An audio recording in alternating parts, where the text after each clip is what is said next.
السلام علیکم dear and respected thinkers, daily reflection میں حاضر ہوں۔ کنٹرولنگ نیگیٹو تھاٹس، ذہن میں گردش کرنے والے منفی خیالات، منفی رجحانات انسان کو ہمیشہ تنگ کرتے رہتے ہیں۔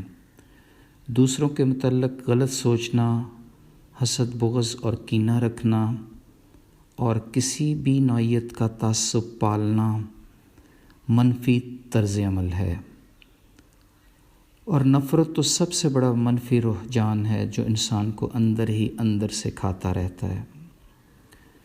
یوں جو وقت انسان کسی بہتر کام کے لیے صرف کر سکتا ہے ضائع ہو جاتا ہے۔ وقت ضائع ہونے کے ساتھ ساتھ ذہن کی حالت بھی مزید خراب ہوتی رہتی ہے، شخصیت ٹوٹنا شروع ہو جاتی ہے۔ منفی رجحانات میں کمی ہونے کی بجائے اس میں اضافہ ہی ہوتا رہے گا اگر اس کی روک تھام کے لیے مناسب سدباب نہ کیا جائے۔ تو پھر منفی خیالات کو کنٹرول کرنے کا بہترین طریقہ تو انسان کے اپنے ہاتھ میں ہے، اور اس سلسلہ کی سب سے بڑی ٹپ یہ ہے کہ اپنے اندر اخلاق کی جرأت پیدا کی جائے اور اس بات کو تہہ دل سے ایکسیپٹ کیا جائے کہ فلاں فلاں خیالات ہرگز مثبت نہیں ہیں اور ان سے آہستہ آہستہ چھٹکارا پانا ہے۔ جو ہی ہم کسی منفی خیال کو جھٹکنے کی کوشش کرتے ہیں تو اندر سے ہی آواز آتی ہے، کوئی نہیں، خیر ہے، چلتا ہے۔ بس اس قسم کے رجحانات سے بچنا ہے۔ مصمم ارادے کی ضرورت ہوتی ہے۔ تمام قسم کے منفی خیالات کو جھٹکنے کی اس کاوش میں کبھی کبھار دوسروں کی ناراضگی بھی مول لینا پڑتی ہے۔ یہ بھی ہو سکتا ہے کہ دوسرے آپ کا مذاق اڑائیں، مگر آپ نے دھیرے دھیرے ایک ایک کر کے روزانہ ان ناسور تصورات سے آزادی حاصل کرنی ہے جو آپ کے ہونے کو نہ ہونے میں بدل رہے ہیں۔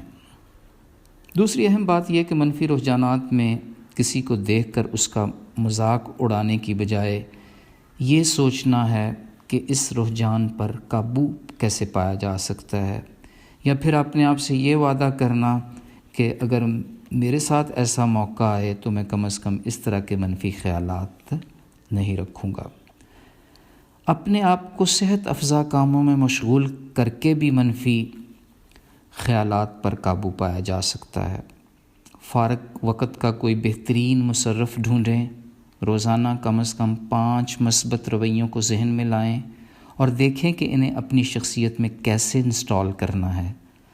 کبھی کبھی بچوں کے ساتھ بچہ بن جائیں اور بوڑھوں کے ساتھ ان جیسا رویہ رکھیں، دیکھیں کتنی تیزی سے منفی خیالات رفع ہو جائیں گے۔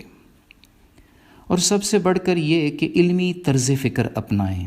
سچی اور کھری دانائی کی سب سے اعلیٰ خاصیت یہ ہے کہ وہ انسان کے ذہن میں آنے والے تمام قسم کے منفی تصورات کو محدود کر دیتی ہے۔ اچھی کمپنی کے ساتھ اچھی کتابوں کو اپنا دوست بنائیں، اور جب کبھی بہت زیادہ فراغت ہو تو بس تصور کر لیا کریں کہ آج کون سا مثبت کام کرنا چاہیے۔